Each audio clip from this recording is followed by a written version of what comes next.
Puis là, ben, comment est-ce qu'on gère nos enfants 0-5 ans, entre autres, dans ce contexte-là? Bien, ça, c'est une décision de parents qu'on doit prendre.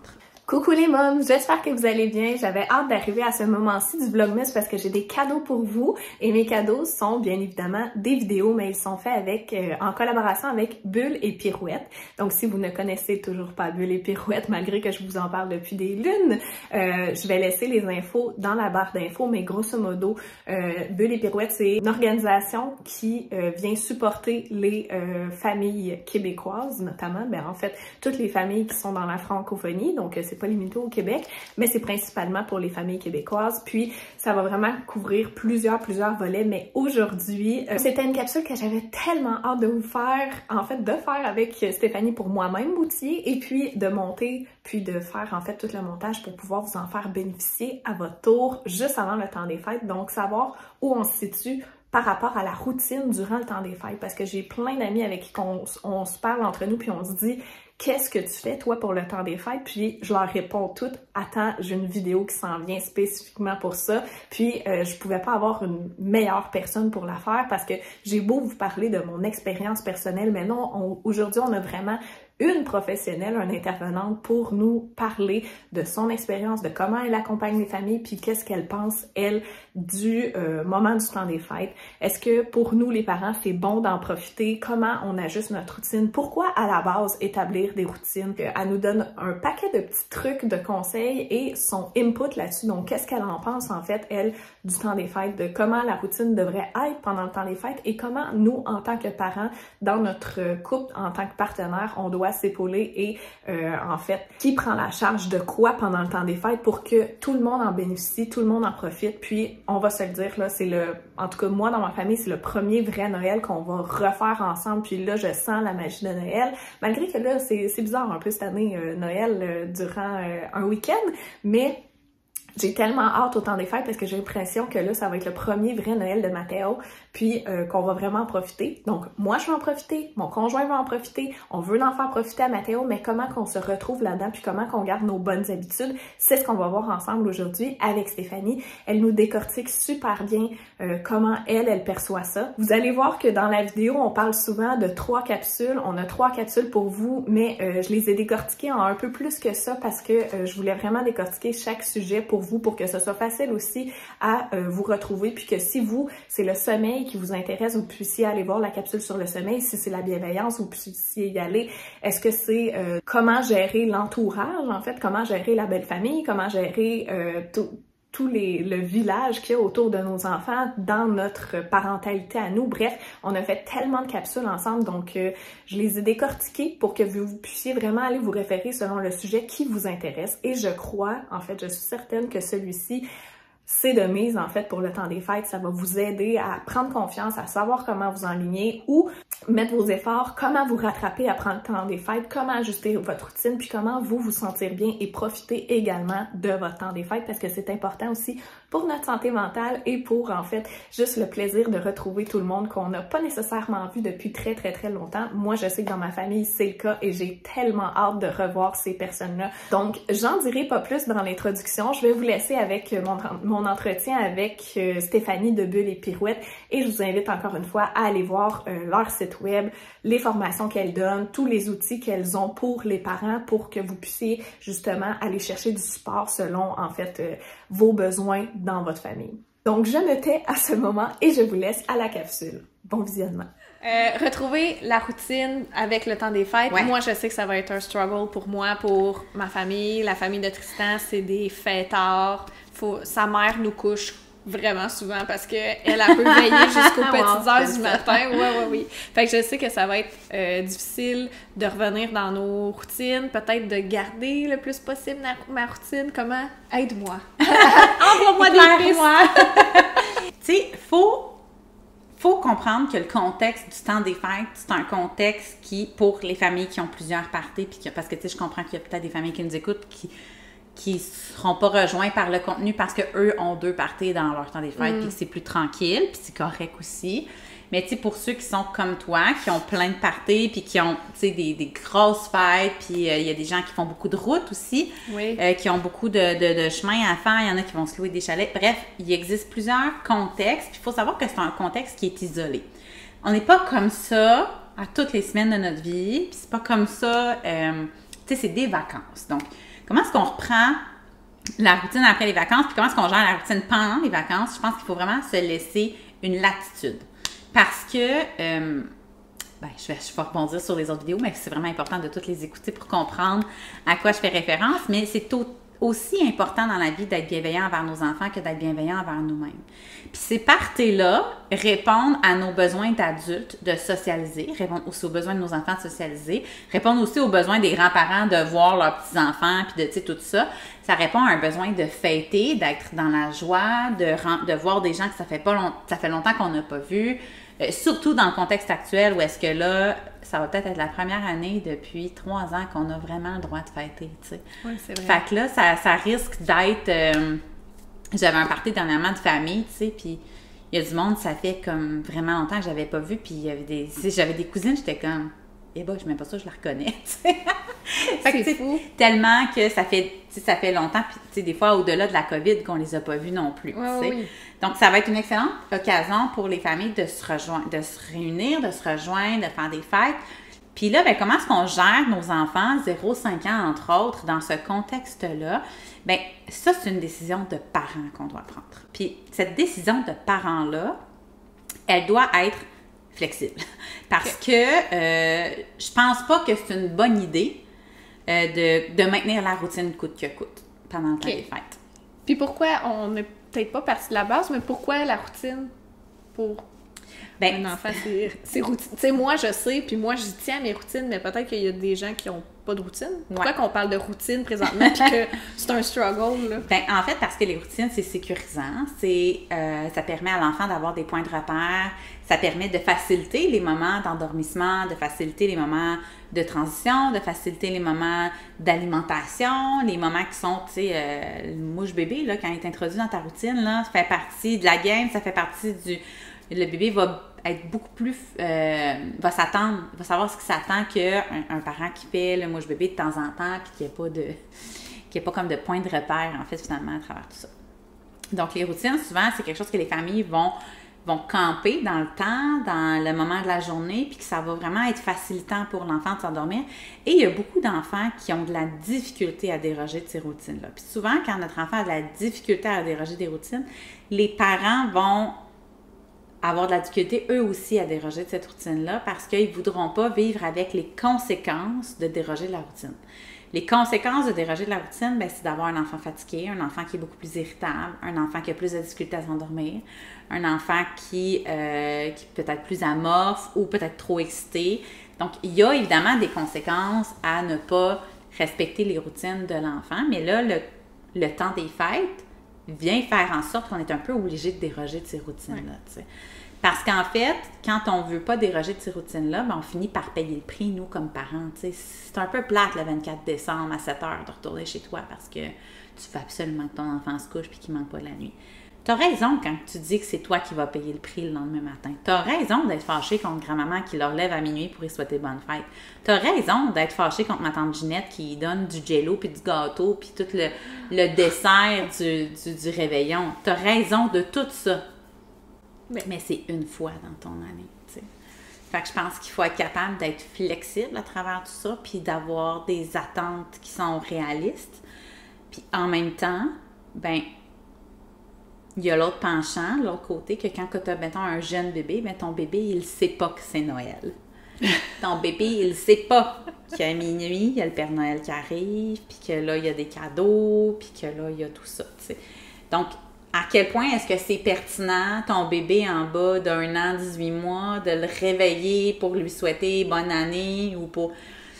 Moi, je pense pas que c'est pertinent. Je pense pas que c'est d'aider nos enfants non plus, mais c'est de trouver, c'est ça, un espèce de juste milieu entre nos besoins d'adultes, les besoins de l'enfant, le fait que ce soit un contexte particulier, c'est des vacances, le volet social y est pour quelque chose. Puis oui, on peut être flexible dans nos routines, ça veut pas dire de coucher son enfant à minuit à tous les soirs, tu sais. Ça veut dire de se donner la latitude de d'être plus lousse un soir, puis de dire comme, regarde, c'est pas grave, puis de, tu sais, que les routines soient pas là, puis que, c'est ça. On a le droit d'être lousse pendant le temps des fêtes, puis comment est-ce qu'on fait pour récupérer après ça, tu sais, parce que, évidemment, plus qu'on va être flexible, plus qu'on va avoir d'attente à devoir doser, finalement, avec nos enfants, tu sais. Mais que ton enfant se replace comme ça, ou que ça y prenne un mois, ça devrait pas avoir d'incidence sur ton besoin à toi de voir ta famille, de voir tes amis, de fêter, d'avoir du plaisir, tu sais. Donc, parce que ton enfant soit facile ou pas à rattraper la routine par la suite, tu as quand même les mêmes besoins initialement. Fait que là, imagine si tu déroges juste un petit peu, puis que ça te prend un mois à récupérer, versus si tu déroges beaucoup, mais ça va quand même prendre un mois à récupérer probablement. Donc, tu es aussi bien de fêter beaucoup, d'avoir beaucoup de plaisir. Puis de te dire, ben après ça, j'ai un coup à donner, tu sais. Comment est-ce qu'on fait? En fait, premièrement, on ajuste nos attentes, tu sais. Quand on revient des fêtes, puis là, cette année, en plus, c'est le fun parce que pour les gens qui sont campés avec le calendrier scolaire, là, on revient tard au mois de janvier. Donc, les gens qui ont 2 semaines de vacances, là, je pense qu'ils tombent en vacances le 23 décembre, puis ils recommencent comme assez tard en janvier. Donc, ça fait qu'après le jour de l'an, on a plusieurs jours pour on décante. Là, on fait pas grand-chose. On a presque plus d'activité. On est plus strict, plus encadrant sur les routines de dodo. On remplit beaucoup, beaucoup, beaucoup le sac d'amour de nos enfants. Beaucoup de câlins, beaucoup de bienveillance, beaucoup de douceur, beaucoup de moments collés, On essaie d'être beaucoup dans l'affectif pour que ce soit plus facile parce que nos enfants ont été chamboulés, nos enfants ont vu des gens qu'ils ne connaissent pas. C'est beaucoup de nouveautés, beaucoup de changements.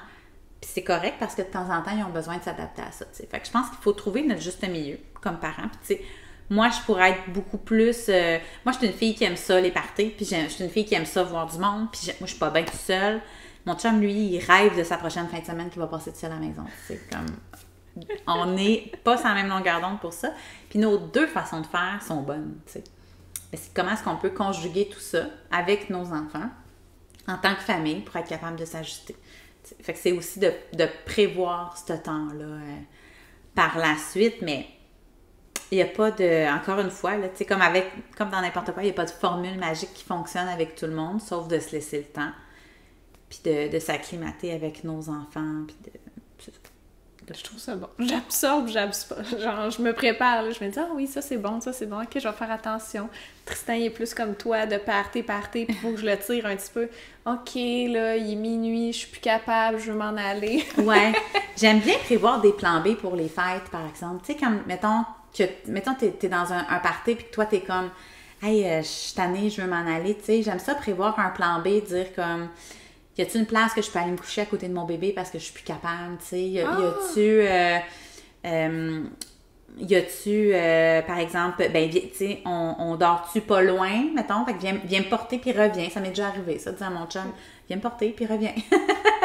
Tu sais, c'est bon, ça. Si t'es tannée, puis aussi quand j'étais dans les soirées, dans la belle famille, des fois... tout le temps, ces parties-là que, tu sais, nous, on a plus hâte de partir.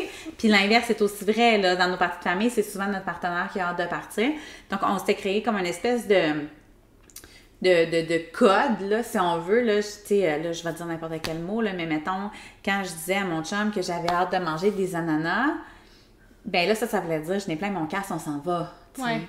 Mais je pensais pas tout le temps pour celle qui veut casser le party puis qui veut s'en aller avant lui, tu sais. Fait que là, lui, il comprenait. Fait que là, souvent, ça voulait dire, je te donne 5-10 minutes, tu sais, finis tes conversations, finis tes affaires, mais moi, je vais commencer à pacter, puis tu me diras après ça, hey, on s'en va-tu? Puis, fait qu'on a l'air sur la même longueur d'onde, ça passe tout le temps mieux quand c'est dans ta famille que toi, tu dis, oui, hey, on s'en va-tu? On a fait le tour, c'est correct, t'as l'air fatigué, mon amour, viens-t'en, on va, tu sais.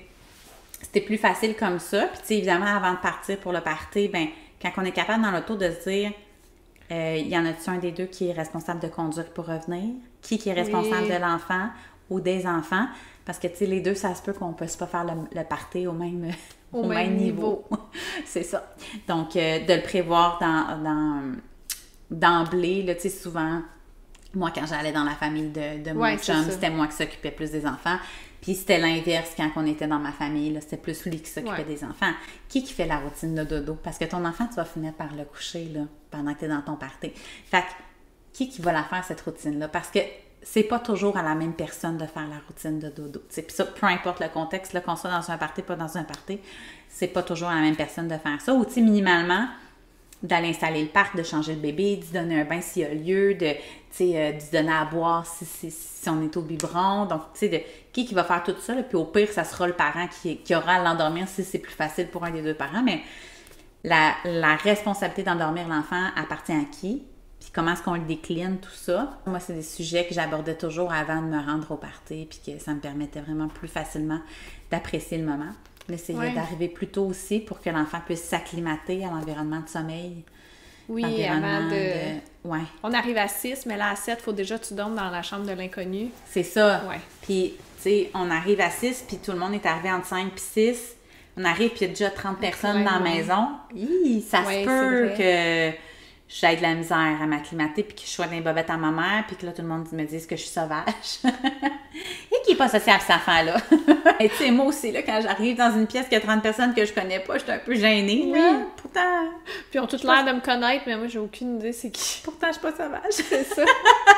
C'est plein de petits trucs comme ça qui vont faciliter le party autant pour le parent que l'enfant, puis qui vont faciliter le retour aussi, tu sais, parce que si l'enfant, graduellement, il y a des gens qui arrivent, qui s'est acclimaté à l'environnement de sommeil, qui s'est couché plus tard, mais pas trop tard, que les deux parents sont de bonne humeur parce que le plan qui a été établi est respecté pour le party. Donc, c'est pas comme ma mère qui est tout le temps fâchée parce que mon père, il a encore une fois pas fait la routine de dodo, pas conduit comme il était censé. C'est ça. Bien, ça aussi, là, les enfants le ressentent. Ouais. Fait que ça vient finalement alimenter positivement, quand tout ça est respecté, ça vient alimenter positivement le retour après, tu sais, à la routine. Puis on essaye d'alterner les journées où est-ce qu'on a des gros parties, puis les journées où est-ce qu'on a des activités plus tranquilles. On essaie de pas comme... Tout back à back. Ouais, c'est ça. Moi, j'avais cette petite tendance-là à comme, j'ai des parties, des activités, puis des déjeuners, puis des sorties à tous les jours, mais tu sais... C'est trop pour les enfants. Ça prend des petits moments de pause, là, ouais. Parce qu'on finit par le ressentir, mais tu sais, au final, c'est nous qui payons pour, là, tu sais. Mais en même temps, le sommeil, c'est quelque chose de précieux. Surtout celui de nos enfants. Parce que plus qu'ils vont en manquer, plus qu'on va avoir de la difficulté à rattraper, là, finalement, après ça, là. Donc, on essaie de s'ajuster le mieux qu'on peut. Oui. Mais je pense que c'est un peu inévitable de sortir de nos routines, de sortir de notre zone de confort pendant le temps des fêtes. Premier sujet clos? Ouais. C'est ce qui conclut la partie 1 des routines durant le temps des fêtes, mais on a aussi la partie 2 qui suit sous peu sous le thème du sommeil. Le sommeil, c'est un terme très large, donc j'ai voulu vraiment faire un vidéo complet là-dessus. C'est tout simplement un cadeau que Bulle et Pirouette nous font aujourd'hui, de nous permettre d'avoir autant de contenu, puis de pouvoir en savoir autant, de nous partager toutes leurs connaissances, puis tout ça. Donc vraiment, merci à Bulle d'avoir fait partie de mon Vlogmas. J'en suis tellement reconnaissante que ma communauté, mes mamans, mes papas qui me suivent ici puissent en bénéficier. N'oubliez pas de vous abonner à ma chaîne, d'activer la petite cloche pour recevoir vos prochains cadeaux, justement. Donc, les prochaines capsules avec Bulle et Pirouette. J'espère que vous avez apprécié. Si oui, laissez-moi un petit thumbs up. Laissez-moi savoir en commentaire, en fait, ça a été quoi votre highlight de cette vidéo-ci? Qu'est-ce que vous avez retenu? Qu'est-ce que vous comptez faire, en fait, pour le temps des fêtes? Et qu'est-ce que vous aimeriez peut-être approfondir? Si vous avez des questions plus précises, je vais laisser toutes les coordonnées de Bulle et Pirouette, donc de Stéphanie, dans la bio de cette vidéo aussi. Donc, vous pouvez aller les contacter sur Facebook, par messagerie privée, donc par courriel, sur leur site web. Bref, il y a mille et une façons de les contacter. Ce sont des personnes très humaines, très proches de nous et puis qui veulent tellement aider les parents. Il y a plein d'outils pour nous. C'est sûr qu'ils vont trouver le temps et la bonne formation ou le bon outil pour pouvoir vous aider, vous accompagner dans vos besoins parentaux. Donc, merci beaucoup de m'accompagner jusqu'ici. Le Vlogmas tire à sa fin. Je suis vraiment contente si vous m'avez écouté jusqu'à la fin. Et puis sinon, on se dit à demain pour une prochaine vidéo.